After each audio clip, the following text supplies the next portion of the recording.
হাসির রাজা, জ্ঞানের রাজা, রসিক রাজা। অনেকদিন কৃষ্ণচন্দ্রকে জব্দ করা হয়নি যে, মনটা তাই কেমন যেন উসকুস উসকুস করছে। সেটা তো গোপালের জন্যে। গোপালই তো মুশকিল আসান হয়ে সব সামলে দেয়। প্রতিবারে সামলে দেয় বলেই কি আর এবারে সামলাতে পারবে? না না না না না, এবার কৃষ্ণচন্দ্র জব্দ হবেই হবে, তবে একটু অন্যরকম ভাবে। আপনার কথাটা তো কেমন অন্যরকম শোনাচ্ছে জাহাপানা। তাহলে তুমি শোনাও। কি জাহাপানা? আমার কত ধনরত্ন আছে সেটা কি তোমার জানা আছে উজির? না জাহাপানা, তবে জানার আগ্রহ আছে বিস্তর। শুধু তোমার কেন, আরো অনেকেরই আগ্রহ আছে শুনলাম, আর সেটা যতক্ষণ না জানা যাচ্ছে ততক্ষণ মনটা কেমন খচখচ খচখচ করে। করে বই কি, এই তো প্রশ্নটা শোনার পর থেকেই আমার মনটাই কেমন একটা উসকুস উসকুস করতে শুরু করে দিয়েছে। আমার হাতে একটা অস্ত্র চলে এসেছে, এবার তাই আমি এমন এক প্যাঁচ কষবো যে কৃষ্ণচন্দ্র মনে মনে কিছুতেই শান্তি পাবে না, আর তাকে অশান্তিতে রাখতে পারলে আমার যে কি শান্তি কি শান্তি, কি বলবো।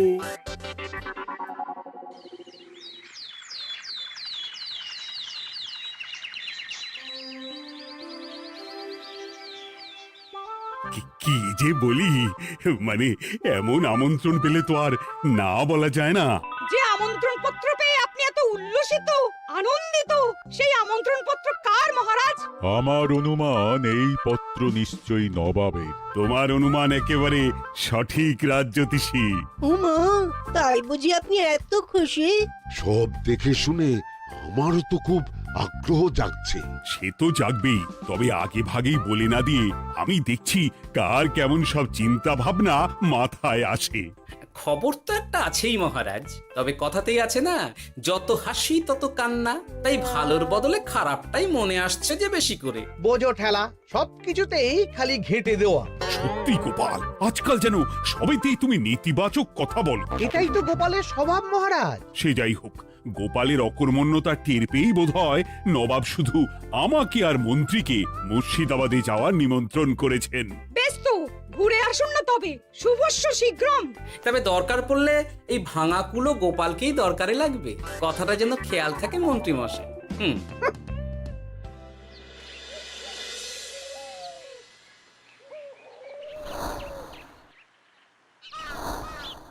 খেয়াল করেছো গিন্নি, আজকাল আমি কেমন কথায় কথায় গোপালকে চুপ করিয়ে দিচ্ছি। কেন গো, কি হলো আবার? হবে আবার কি, নবাব বাহাদুর আমাকে আর মহারাজকে নিমন্ত্রণ করেছেন তার খাস মহলে। ও শুনে যে আমার কি আনন্দ হচ্ছে। ও তাহলে এই ব্যাপার। আস্তে গিন্নি আস্তে, নবাবের ধন সম্পদ দেখার শখ মহারাজের অনেক দিনের। আমি শুনেছি নবাবের ওই খাস মহলের ভেতরেই নবাবের গুপ্ত কক্ষ আছে, যেখানে নবাব হীরা জহরত এসব রাখেন। একা তো সেখানে যাওয়া যাবে না, তাই এই মহারাজকে নিয়ে তুমি মুর্শিদাবাদে যাবে? শুধু যাবো তাই নয়, নবাবের গুণকীর্তন করে তার মেজাজ এমন ভালো করব যে নবাব সেখান থেকে কিছু দান খয়রাত করে ফেলবেন আমাকে। নাকি?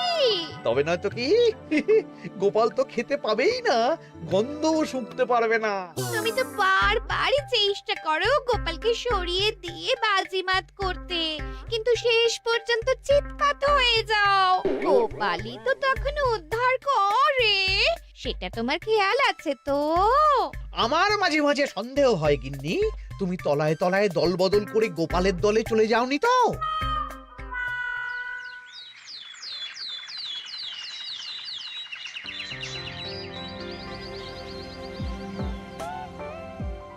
এবার বুঝলে তো দাদু, আমরা কিন্তু তোমারই দলে।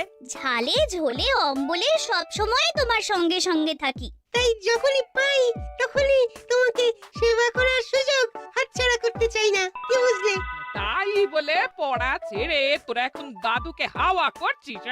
তুমি বুঝবে না দিদা, দাদুকে শুতে বসতে হাতে রাখলে লাভ আছে। সে তো বটেই। আর তুমি বা শুয়ে আছো কেন? তোমার কি কাজকর্ম কিছু নেই?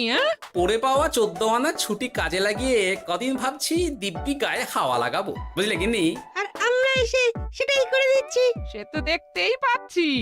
তা ছুটিটা কি শেষ শুনি? ওদিকে মহারাজ আর মন্ত্রীমশাই নবাবের কাছে গেছেন, তাই এদিকে আমি শুয়ে পড়েছি, এই আর কি। কথাতেই তো আছে, চাষি গেল ঘর, লাঙল তুলে ধর, তাই না গিন্নি? কথায় কথায় দাদু ভালোই দিয়েছে। কোথায় মহারাজ তোমাকে সঙ্গে করে নিয়ে যায়নি বলে তোমার আফসোস হবে তা নয়, উল্টে তুমি শুয়ে শুয়ে হাওয়া খাচ্ছ। আমার মন বলছে শুধু আমি নয়, নবাবও বাজাচ্ছেন ওদিকে। মহারাজ আর মন্ত্রীমশাইকে ঘটা করে কি আর এমনি এমনি ডেকে নিয়ে গেছেন সেখানে?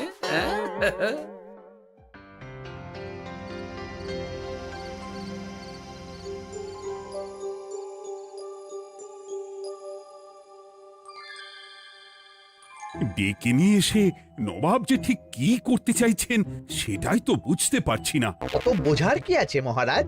খাবো, শোবো আর গুপ্ত কক্ষে ঢুকে নবাবের সঞ্চয় দেখব, তাহলেই তো হবে। তাই কি আর হবে কে জানে। না না, জানতে তো আমাকে হবে। এখানে এসে তোমাদের কোনো অসুবিধা হচ্ছে কিনা সেটা আমাকে জানতে হবে না?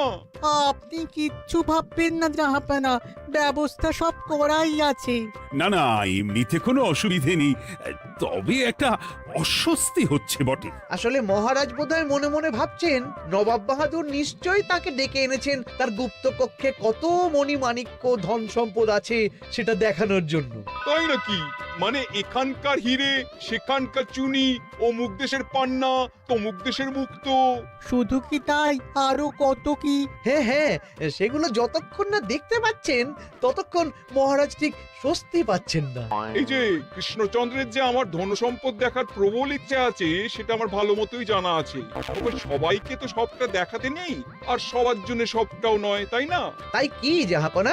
তাই গুপ্ত কক্ষের ভেতরে কি আছে সেটা না হয় না দেখাই থাক। না না, তোমরা বরং খানা পিনা করো গিয়ে, হ্যাঁ, বিশ্রাম নাও। উজিত তোমাদের খেয়াল রাখবে, কেমন? এই রে, এটা কি হলো? কি আবার হবে? তোমার পাল্লায় পড়ে মান সম্মান সব গেল। এর থেকে আমার কৃষ্ণনগরই ভালো।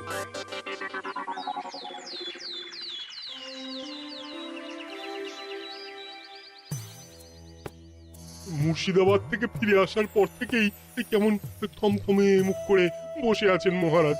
ব্যাপারটা কি? খাতির যত্ন কেমন হলো মহারাজ? কোনো ত্রুটি ছিল নাকি? না না, তেমন কিছু নয়। তবে যে উদ্দেশ্যে নবাবের কাছে যাওয়া সেটাই তো সফল হলো না। গুপ্ত কক্ষে ঠিক কি কি ছিল সেটাই তো জানা হলো না, তাই না মহারাজ? উদ্দেশ্যটা আসলে কার ছিল সেটা আমি এখন ঠিক বুঝতে পারছি। তোমাকে আর সাফাই দিতে হবে না। সেই বুঝবেন, তবে দেরিতে বুঝবেন। কি আর করা যাবে, ফলে যা হওয়ার তাই হবে। না না, তাই বলে নবাব যেভাবে তার গুপ্ত কক্ষে ঢুকতে না দিয়ে আমাকে অপমান করেছেন সেটা আমি মোটেই মেনে নিতে পারছি না। মহারাজের এই অপমানের শোধ তুলতে পারে একমাত্র গোপাল, আমি নিশ্চিত। ঠিক বলেছেন, গোপাল যদি দেয় কোনো চাল তাহলেই নবাব হবেন নকল। না না, এর মধ্যে গোপালের ঢোকার কোনো দরকার নেই। এটা মহারাজ আর নবাবের ব্যাপার। তুমি চুপ করো। কে কোথায় ঢুকবে সেটা আমায় দেখতে দাও। এখানে আর দেখার কি আছে মহারাজ? নবাবের মুখের ওপর তো আর কিছু বলা যাবে না। তুমি বলো গোপাল, সুযোগ পেলে তুমি নবাবকে পাল্টা শিক্ষা দিতে পারবে কিনা? সুযোগ পাওয়া যায় না মহারাজ, সুযোগ তৈরি করে নিতে হয়। তাই আমি সুযোগ তৈরিও করব আর তার সদ্ব্যবহার করব। আর এটাও বলে রাখছি, নবাবকে নাকাল করে সুদে আসলে আপনার অপমানের বদলা নিয়ে তবে ছাড়ব।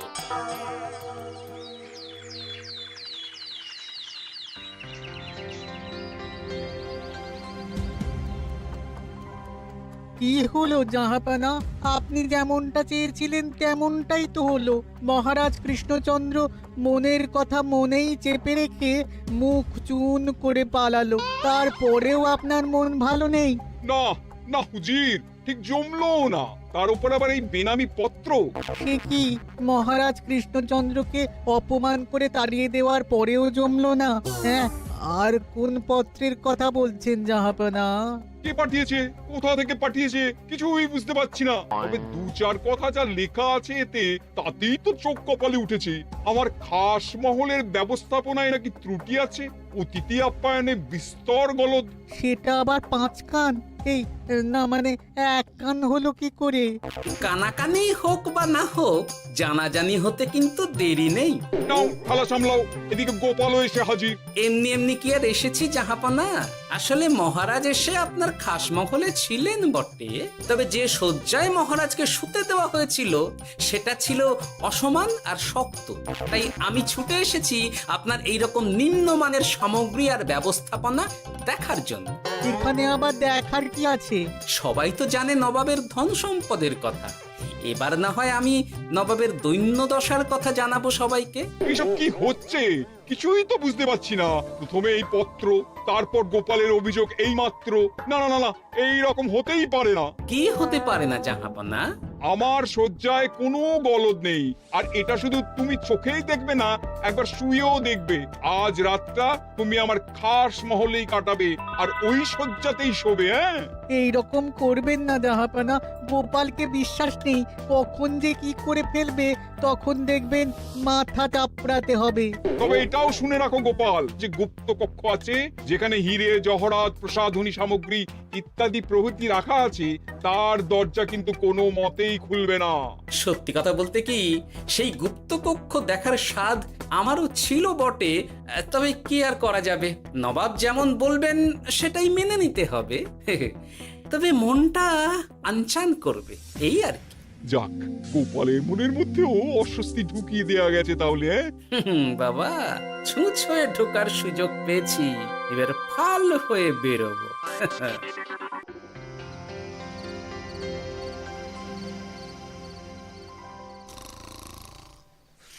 আপনি কিচ্ছু ভাববেন না জাহাপানা, গোপালকে আমি চোখে চোখেই রেখেছি।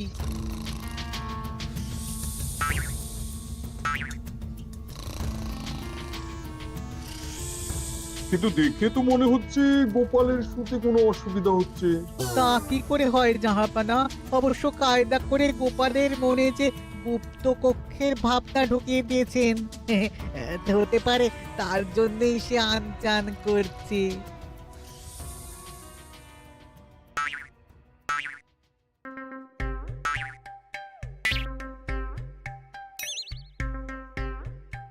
ওই দেখো, গোপাল হঠাৎ কি শুরু করেছে। তাই তো, কিন্তু কি করতে চাইছেটা কি? কি হলো গোপাল, কিছু বলবে নাকি? কি আমি কোথায়?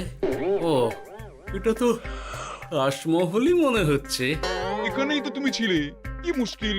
আচ্ছা, তোমার অসুবিধাটা ঠিক কোথায় হচ্ছে বলো তো? না না, শুতে তেমন কোনো অসুবিধা বোঝার আগেই তো অন্য অসুবিধা শুরু হয়ে গেল।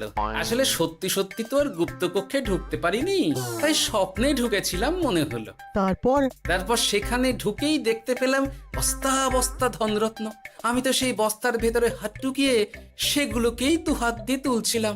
এবার তো বুঝতে পেরেছো যে তুমি স্বপ্ন দেখছিলে। এবার ঠিকঠাক ঘুমো তাহলে।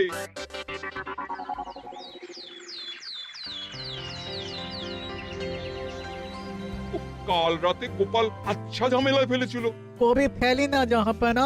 আমাকে নিয়েই আলোচনা চলছে মনে হচ্ছে। ভুল কিছু মনে হয়নি, সে যাই হোক। এখন বলো দেখি, খাস মহলের শয্যাটা কেমন ছিল কাল রাতে? সে আর কি করে বলি জাহাপনা, স্বপ্ন দেখার চক্করে ঘুমের দিকে তেমন মন দিতে পারিনি যে। গোপাল মানেই গোলমাল, আবার বাহানা দিতে শুরু করেছে। তাই বলছিলাম কি, আর এক রাত না ঘুমোলে ঠিক মতো বলতে পারবো না। বেশ তো, আর এক রাত থাকো না হয়, তবে আমারও একটা শর্ত আছে। আগের রাতে তুমি স্বপ্নের ঘরে যা কাণ্ড ঘটিয়েছো না, তাতে জাহাপানা খুব বিরক্ত, বুঝতে পারছো নিশ্চয়ই। বুঝেছি তো, তবে যে কোনো শর্তেই আমি খাস মহলে শুতে রাজি।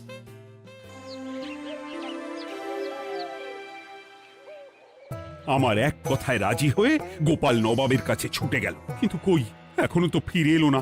এমনও তো হতে পারে মহারাজ যে নবাব গোপালকে আটকে রেখেছেন।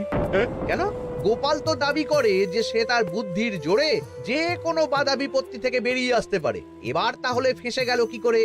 না না, গোপালের কোনো বিপদ হবে না। দেখবেন গোপাল এবারেও ঠিক বেরিয়ে আসবে। হ্যাঁ, গোপাল আসবে হেসে হেসে, মহারাজ দেখবেন বসে বসে। আমার ধারণা কিন্তু যে কোনো শর্তেই নবাব গোপালকে শায়েস্তা করেই ছাড়বেন। গোপাল যখন নিজে থেকে নবাবকে খোঁচাতে গেছে তখন আঁচড় তো খেতেই হবে। কি জানি নবাব আবার গোপালকে কিভাবে জব্দ করছেন, কি জানি।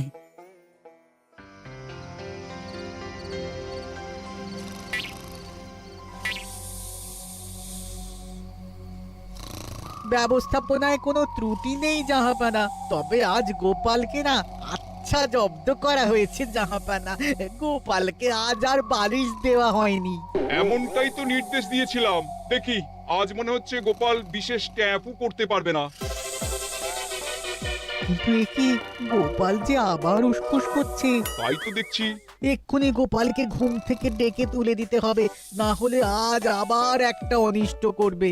না না, আজ আর কিছুই করতে পারবে না, বালিশই তো নেই।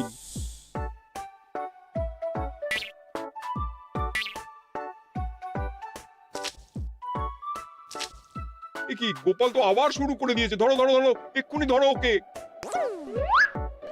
আরে ওঠো ওঠো, জেগে ওঠো গোপাল। আরে হচ্ছেটা কি? আজ আবার তোমার কি হলো?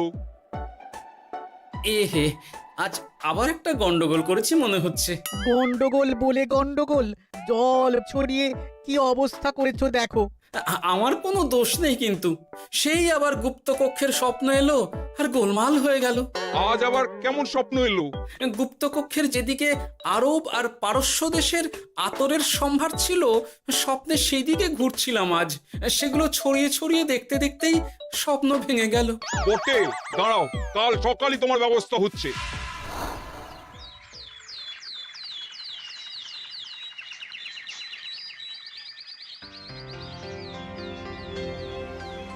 গোপালের বিদায় করার ব্যবস্থা পাকা হয়েছে তো উজির? কি যে বলেন জাহাপানা, আপনি কিছু করতে বললে আমি কি সেই কাজ ফেলে রাখি নাকি? কি ব্যবস্থা করলে শুনি? তোমার তো আবার 18 মাসে বছর। এবারে আর সেটা বলতে পারবেন না।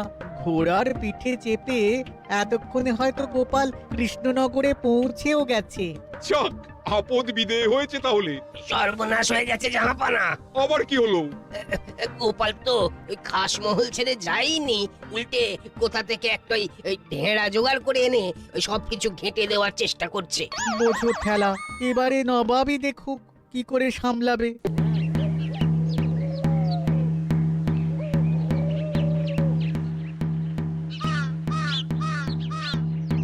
শুনুন শুনুন শুনুন। আরে আরে আরে, আরে কি শোনাচ্ছটা কি গোপাল? এখনো শোনাইনি, তবে শোনাবো শোনাবো ভাবছি। সবাইকে জানাতে গেলে এই ঢাড়া পেটানো ছাড়া আর উপায় কি? কিন্তু জানাবেটা কি? এই যে নবাব যে অতিথিদের ডেকে এনে তাদের নিশ্চিন্তে ঘুমোতে দেওয়ার ব্যবস্থা করতে পারেন না, এটা তো সবার জানা দরকার। কি বিপদ! না না না না, এই বদনাম নিয়ে আমি গোপালকে কোথাও যেতে দেবো না। তাহলে কি করতে হবে জাহাপানা? আজ ও রাতে গোপাল খাস মহলে শোবে। এই তো এবার পড়েছেন গোপালের জালে।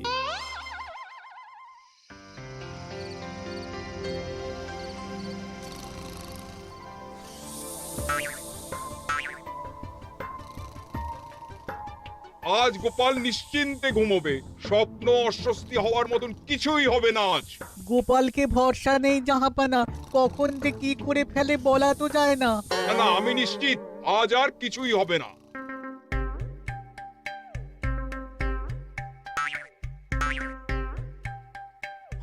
হবে না বলতে বলতেই হতে শুরু করেছে জাহাপানা।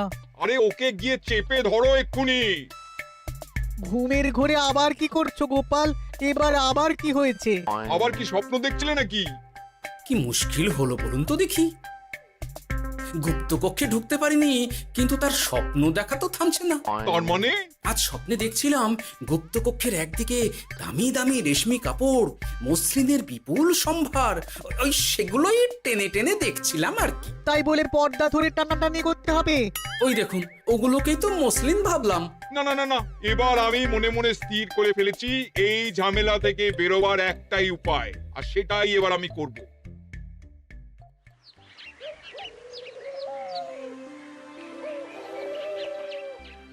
গোপালের ফিরতে কিন্তু এবার সত্যিই দেরি হচ্ছে। দেখুন, হয়তো গোপাল বেশি বাহাদুরি দেখাতে গিয়ে ফেসে গেছে। হেসে নয়, এই যে কেমন হেসে হেসেই এসেছি দেখুন। এই তো গোপাল ফিরে এসেছে। শুধু ফিরেই আসেনি, তার সঙ্গে আরেকটা সুসংবাদও নিয়ে এসেছি। হ্যাঁ, সেটা আবার কি? আমার প্যাঁচে পড়ে নবাব শেষ পর্যন্ত বাধ্য হয়েছেন গুপ্তকক্ষ খুলে দিতে, সঙ্গে কিছু উপঢৌকনও দিয়েছেন। ব্যাপারটা ঠিক কেমন করে কি হলো বলো দেখি। বলছি মহারাজ, নবাব বাহাদুর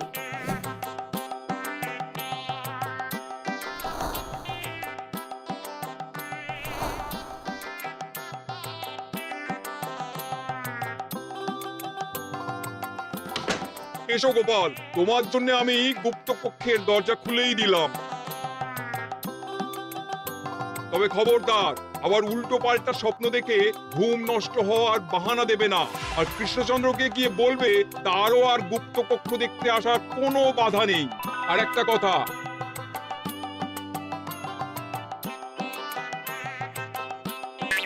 এইসব নিয়ে খুশি থাকো, তবে নবাবের খাস মহলের নিন্দে করে আবার ঢেঁড়া পিটিও না যেন। এমনিতেই সেই অভিযোগপত্র নিয়ে নবাব বাহাদুর চিন্তিত। সেই চিন্তা ঝেড়ে ফেলুন জাহাপনা, কারণ ওটা আমারই দুষ্ট বুদ্ধির ফল। অবস্থা বুঝে ওই ব্যবস্থা আমিই নিয়েছিলাম। হ্যাঁ, আগে হ্যাঁ। সাবাস গোপাল, তুমি তাহলে শেষমেশ যে কোনো উপায়ে নবাবকে মাথা নোয়াতে বাধ্য করলে। আপনাকে কেউ অসম্মান করলে আমি যে নিজেকে সামলে রাখতে পারি না মহারাজ। সত্যি গোপাল, তোমার তুলনা হয় না।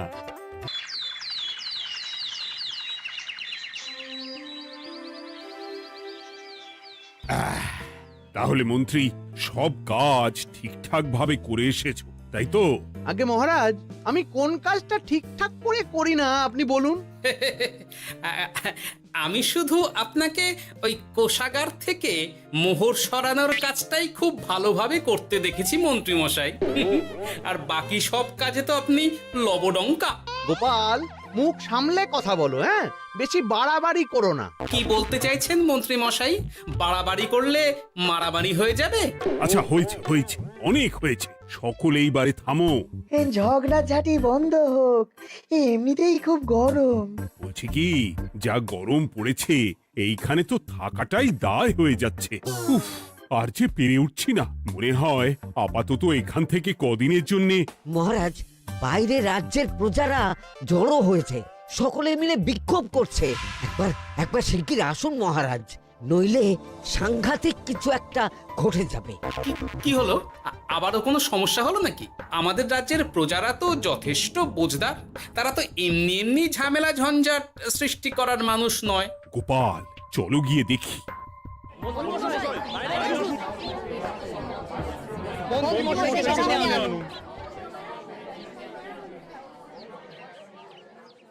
কি ব্যাপার, তোমাদের কি সমস্যা হয়েছে?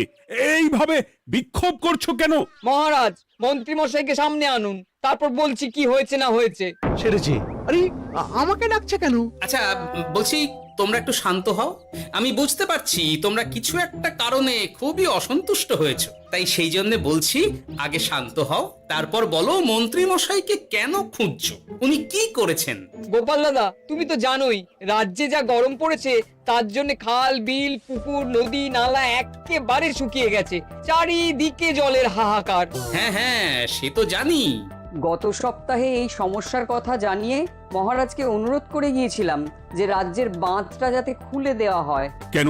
আমি তো তোমাদের কথা রেখেছি। আমি তো দুদিন আগেই মন্ত্রীকে পর্যাপ্ত পরিমাণে মোহর দিয়ে বাঁধ খোলার কাজে পাঠিয়েছিলাম। কেন, উনি কি বাঁধ খোলেননি? সেইটা ওনাকেই জিজ্ঞাসা করুন। গত দুদিনে উনি তো বাঁধ খুলতে আসেনি, উপরন্তু আমরা ওনাকে ডাকতে গেলে উনি আমাদেরকে তাড়িয়ে দিয়েছেন। সে কি, এ তো ভারী অন্যায়। দুদিন ধরে অপেক্ষা করে আর না থাকতে পেরে আজকে আমরা এখানে এসেছি। এই অবস্থা আমরা কি করব? যদি আমাদেরকে আমাদের রাজ্য সাহায্য না করে তাহলে কোথায় যাব আমরা? ছি ছি ছি, আমি তো ভাবতেই পারছি না। মন্ত্রী, এই মন্ত্রী। মহারাজ, মন্ত্রী মশাইয়ের ব্যাপারটা পরে দেখে নিচ্ছি, আগে এদেরকে শান্ত করেই চলুন। মনে রাখবেন, প্রজারা একবার বিপক্ষে চলে গেলে কিন্তু খুব মুশকিল হয়ে যাবে। শোনো সকলে, তোমরা আজকের দিনটা একটু কষ্ট করো। আমি কথা দিচ্ছি, কাল সকাল হলেই বাঁধ খোলার ব্যবস্থা করব। ঠিক আছে? ঠিক কথা বলেছো তো গোপাল দাদা। দাদা বলে যখন ডাকো, তখন দেখো এই দাদা তার ভাইদের কিছুতেই নিরাশ করবে না। শুধু আজকের দিনটা একটু চেয়ে নিচ্ছি, ব্যাস। ঠিক আছে, আজকে আমরা চলে যাচ্ছি, কিন্তু কালকে কিছু না হলেই। কোনো কিন্তুরই জায়গায় নেই পুঁটির বাবা, আর তোমরা আর রাগ করো না। চিন্তা করো না, সকাল হলেই সাঙ্গ পাঙ্গ নিয়ে আমি বাঁধ খোলার কাজে নেমে যাব।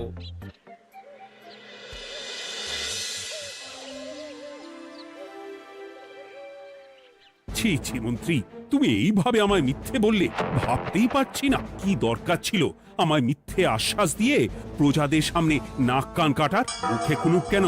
উত্তর দাও। না মানে আমার শরীরটা ঠিক ভালো ছিল না, তাই বাড়ি থেকে বেরোতে পারিনি। বলছি কি, শরীর খারাপ থাকলে রাজসভায় খবর দিতে পারতেন, আমরা কেউ দায়িত্বটা পালন করতাম। কি আছে? সমস্ত মোহরগুলো ত্যাগপুস্ত করে ঘাপটি মারলেন ঘরে। ছি ছি, জানাই আপনাকে ধিক্কার। সকলে মিলে করো প্রতিবাদের চিৎকার। মন্ত্রী মশাই, ছি ছি ছি ছি ছি ছি। মহারাজ, আপনি এক্ষুনি মন্ত্রী মশাইকে কদিনের জন্য সভা থেকে বহিষ্কৃত করুন। সে তো করবই, তবে তার আগে আমি চাই কালকে যখন বাঁধ খুলতে তোমরা নামবে, তখন সেই কাজে কোনো লোক নিয়োগ না করে মন্ত্রীকেই বাঁধ খুলতে নামাবে। মহারাজ, এ কেমন বিচার আপনার? আমি না রাজ্যের মন্ত্রী। মন্ত্রী না ষড়যন্ত্রী। মন্ত্রী মশাই, তাহলে কালকের জন্য প্রস্তুত থাকুন। মহারাজের বাঁধ খোলার জন্য সকল মোহর তো আগেই আত্মসাৎ করেছেন, এবার শুধু কাজে নেমে পড়বেন, কেমন?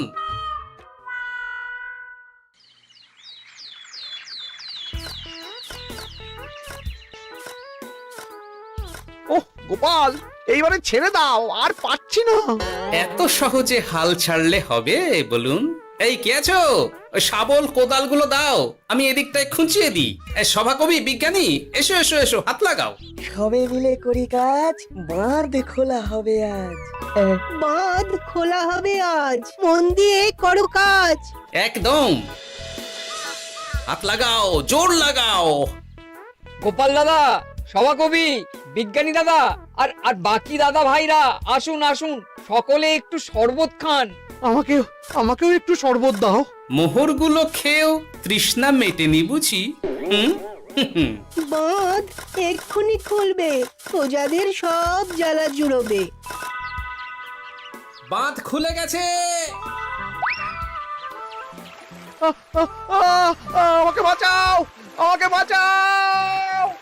কোনো সময় ভুল করলে নিজেই সেই ভুল শুধরে আবার ফিরতে হয়। আপনিও তাই করুন মন্ত্রী মশাই, নিজেই উঠে আসুন। চলো সকলে। গোপাল, তুমি তোমার সাথীদের নিয়ে যা করলে সত্যি ভাবাই যায় না। মহারাজ, নিজেদের রাজ্যের সমস্যায় নিজেরাই কোমর বেঁধে নেমে সমস্যার সমাধান করেছি, পরিস্থিতি মোকাবিলা করেছি। এর জন্যে আপনি এমন করে বলবেন না। তোমরা না থাকলে যে কি হতো। মহারাজ, আমরা আছি তো, এত ভাববেন না আপনি। আপনি বরং আমাদের সকলের জন্য কিছু খাবারের ব্যবস্থা করুন, খুব খিদে পেয়ে গেছে। হ্যাঁ নিশ্চয়ই নিশ্চয়ই, তোমরা সকলে ভিতরে এসো, হাত পা ধুয়ে নাও, ততক্ষণে আমি রানীকে আহারের ব্যবস্থা করতে বলছি।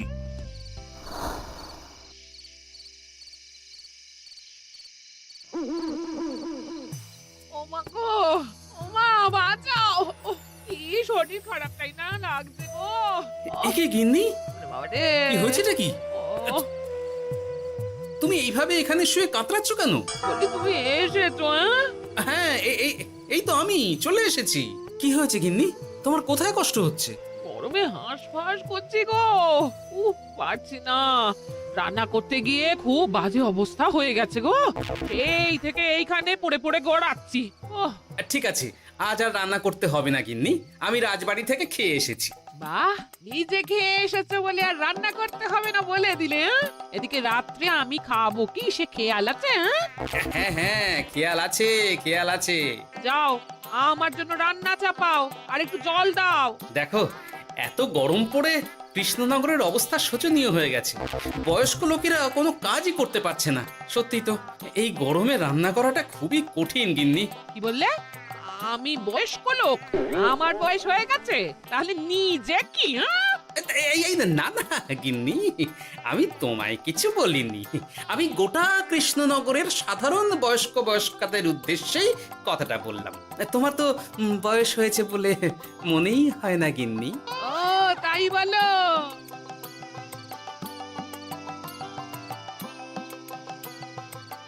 নাও গিন্নি, জল নাও। আজ না হয় আমি রান্না করব।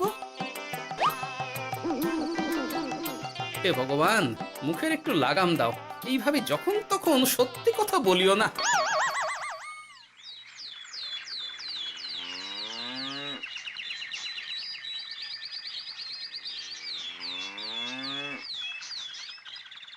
গোপাল দাদা, ও গোপাল দাদা, একবারটি বাইরে এসো। মহারাজ জরুরি তলব করেছেন। আবার কি হলো? গোপাল দাদা, গিন্নি, একবার ও বাইরে গোপাল গিয়ে দাদা। দেখে আসি, বুঝলে? পেয়াদা এসে অনেকক্ষণ থেকে ডাকছে। গোপাল দাদা, আচ্ছা গিয়ে গোপাল দেখো। দাদা। ও গোপাল দাদা, গোপাল দাদা, ও গোপাল দাদা। আরে তুমি এক্ষুনি একবার প্রাসাদে চলো। রানীমার খুব শরীর খারাপ করেছে, মহারাজ তোমাকে খবর দিতে বললেন।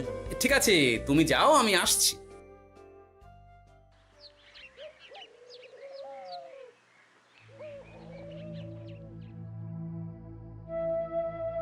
গোপাল, কি হবে বলো তো?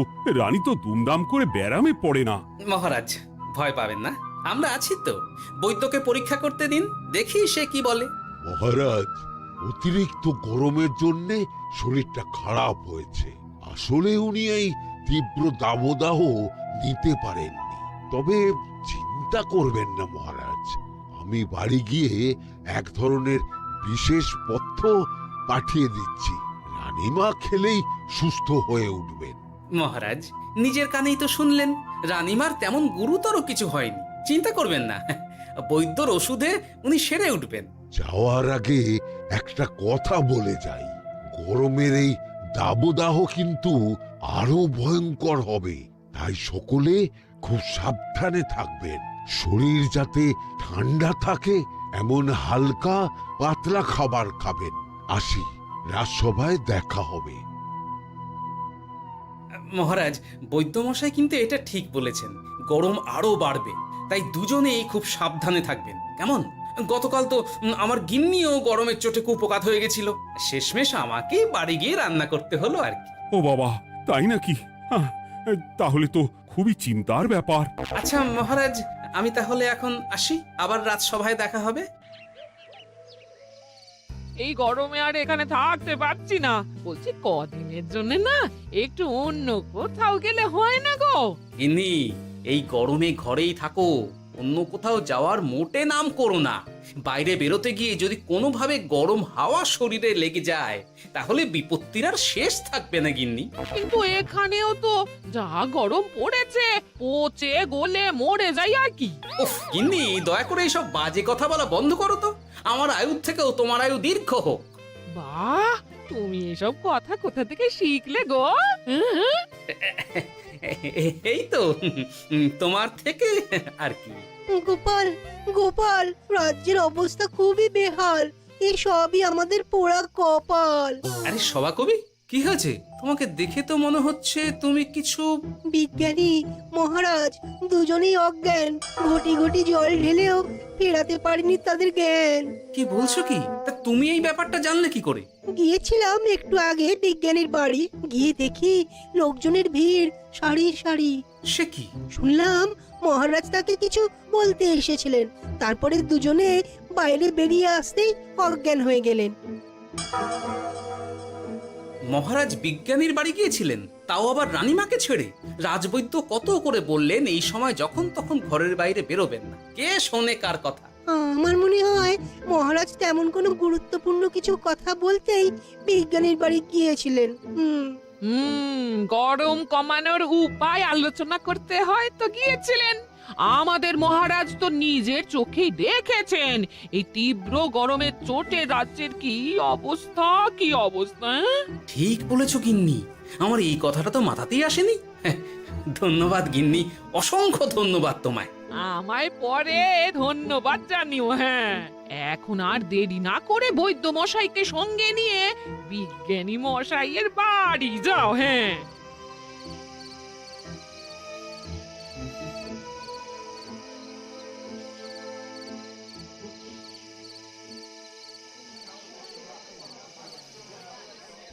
কি বুঝছেন বৈদ্যমশাই? খুব একটা ভালো কিছু বুঝছি না গোপাল। দেখো, সত্যি বলতে ওই কৃষ্ণনগরের অবস্থা খুবই বাজে। তাই এখানকার মানুষেরা একে একে অসুস্থ হয়ে পড়ছে। বাইরের অবস্থাটাও তো ভালো নয়, বুঝতেই পারছো। এখন সান্ধ্যকালীন হাওয়াতেও গরমের তাত রয়েছে। দেখুন, রাজ্যের যা অবস্থা, তাতে যদি রাজ্যের মাথা থেকে সমস্ত প্রশাসনিক প্রধানরাই অসুস্থ হয়ে পড়েন, তাহলে তো ভীষণ বিপদ। সে তো বটেই।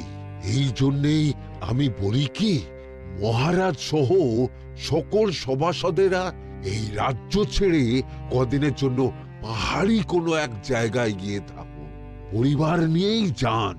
দেখুন, আগে নিজেরা বাঁচলে তবে তো রাজ্যবাসীকে ভালো রাখতে পারবেন, তাই না? কথাটা কিন্তু মন্দ বলেনি বৈদ্য। গোপাল, এই গোপাল, তুমি পাহাড়ে যাওয়ার ব্যবস্থা করো। এইখানে আর কিছুদিন থাকলে মরেই যাব। হ্যাঁ গোপাল, আমারও তাই মত। এক্ষুনি যা শরীরে ক্লান্তি এসেছে, আর কদিন এইখানে থাকলে মরেই যাব। মহারাজের অনুরোধে গরম কমানোর কোনো ব্যবস্থাও তো করতে পারলাম না। বাইরে বেরোনো মাত্রই দুজনে মূর্ছা গেলাম। বাবা, ঠিক আছে, বুঝেছি। মহারাজ, আপনি আর এই ব্যাপারটা নিয়ে বেশি ভাববেন না। বিজ্ঞানী, তুমি আর বেশি কথা বলো না। আমি পাহাড়ে যাওয়ার ব্যবস্থা করছি। আমরা রাজসভা সকলে সব পরিবারে যাব। অনেক কাজ হয়েছে, এখন কিছুদিন আমাদের বিশ্রাম দরকার।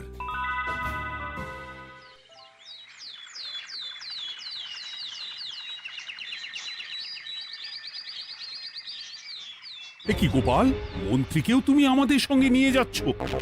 তুমি কি সব ভুলে গেছো? মহারাজ, আপনি খামোখা উত্তেজিত হবেন না। আপনার শরীরটা কিন্তু ভালো নেই। আর মহারাজ, আপনার রাজ্যে বাস করে আপনার থেকেই শিখেছি, বিপদের দিনে পরম শত্রুকেও দূরে ঠেলতে নেই। গোপাল এটা ঠিক কথাই বলেছে। যতই হোক, উনি তো আমাদের মন্ত্রী, তাই এই বিপদের দিনে ওনাকে ফেলে যাই কি করে বলুন তো?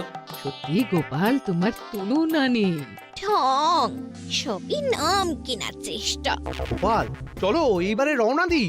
বলছি, খাবার দাবার আর জলের কলসিগুলো উঠেছো তো?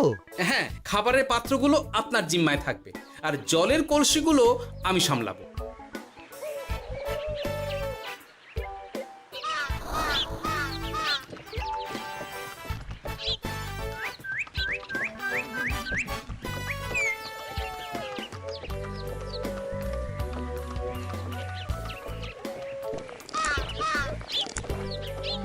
গো, তুমি খাবার ছেড়ে শুধুই জল খাচ্ছ? ওদিকে মন্ত্রী মশাই যে সব খাবার একাই সাবার করে দিলেন। ভালোই তো, খাক না। এরপরে বড় বাইরে যেতে হলে বুঝবে। আমি তো ওই জন্যই নিজের জিম্মায় শুধুমাত্র জল নিয়েছি। দেখো, জল খেলে ছোট বাইরে যাওয়ার দরকার হলে চলে যেতে পারবো, কিন্তু বড় বাইরে যাওয়ার দরকার হলে তো যেখানে সেখানে যেতে পারবো না। তাই জলই সই। কিন্তু সবার জল যদি তুমি একাই শেষ করে দিলে, তাহলে? এই রে, এটা তো ঠিক বলেছো গিন্নি। পথে ঘাটে কোনো পানীয় জলের পুকুর বা কুয়ো দেখলে জল ভরে নিতে হবে, বুঝলে?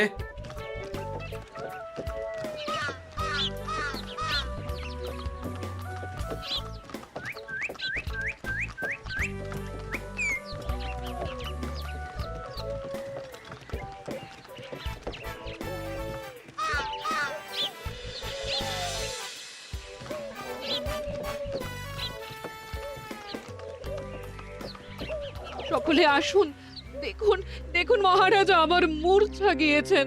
আসুন। সে কি, কৃষ্ণনগর পেরিয়ে এসেছি, এখন এই অচেনা অজানা জায়গায় এসে মূর্ছা গেলেন? গিনি, চলো তো শিগগির গিয়ে দেখি।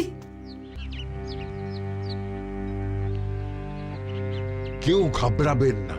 মহারাজের শরীরটা আসলে খুব দুর্বল ছিল তো, তাই মূর্ছা গিয়েছেন। তবে চিন্তার কিছু নেই, আমি এক ধরনের পথ্য দিচ্ছি, এটা খেলেই উনি আবার সুস্থ হয়ে যাবেন। ঠিক আছে বৈদ্যমশাই, আপনি তাহলে যত তাড়াতাড়ি সম্ভব পথ্যটা তৈরি করুন। হ্যাঁ, আমার এই পথ্যটা তৈরি করার জন্যে একটু জলের প্রয়োজন। একটু জলের ব্যবস্থা করুন তো। এ মা, বলি গাড়িতে যে এক ফোঁটাও জল নেই গো, কি হবে? এই গোপাল, তুমি একাই সব জল খেয়ে বসে আছো? হ্যাঁ গোপাল, এখন এসব বাদ দাও, চলো একটু জলের ব্যবস্থা করি। হ্যাঁ, খানাখন্দ, খাল, বিল, নদী, সমুদ্র, যেখান থেকে পারো জল নিয়ে এসো। জল ছাড়া এই পথ্য বানানো অসম্ভব। গোপাল, এ কি করা যায় বলো? দাঁড়াও, আমি একটু ছোট বাইরে থেকে ঘুরে আসছি। হ্যাঁ, খুব জোরে বেগ আসছে, ত্যাগ না করতে পারলে বুদ্ধি খুলবে না।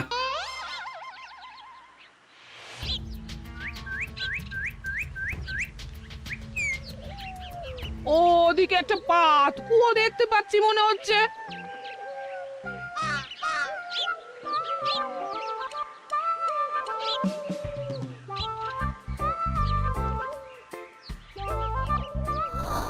জল কোথা থেকে পাবো? তবে কি জলের অভাবে আজকে মহারাজ সুস্থ হতে পারবেন না? রানীমা, ব্যাকুল হবেন না, আমি আছি তো।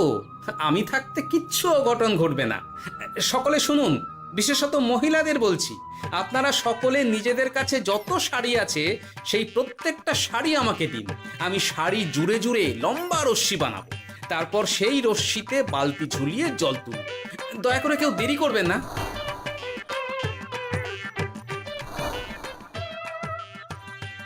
এই নাও আমার 5খানা শাড়ি। হ্যাঁ, এই নাও আমার 10খানা শাড়ি। আমি বাবা আমার লতা পাতা মিনি করা শাড়িগুলো দেব না। যা পারো করো, আমি বড় বাইরেতে যাচ্ছি। ওমা, বিপদের দিনে শাড়ি দেবে না? গায়ের জোরে নিয়ে আসবো। হ্যাঁ,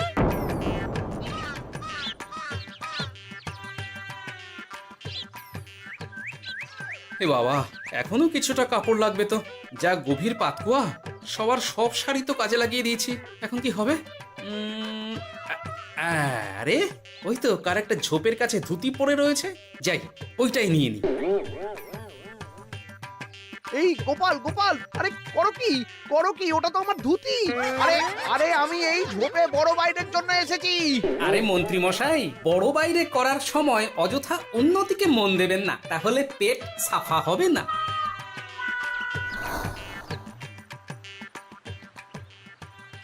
গোপাল, তুমি ছিলে বলে এই যাত্রাতে রক্ষা পেলাম। ভগবান তোমাদের অনেক অনেক মঙ্গল করুক। এই দেখো না, ওরা না আমার লতা পাতা আঁকা শাড়িগুলো নিয়ে নিয়েছে। এই, দূর তোমার শাড়ির লতা পাতা, আমি নিজেই জড়িয়েছি বড় বড় ঘাস পাতা। কিছু করছে রে, দূর ছাতা, দূর ছাতা।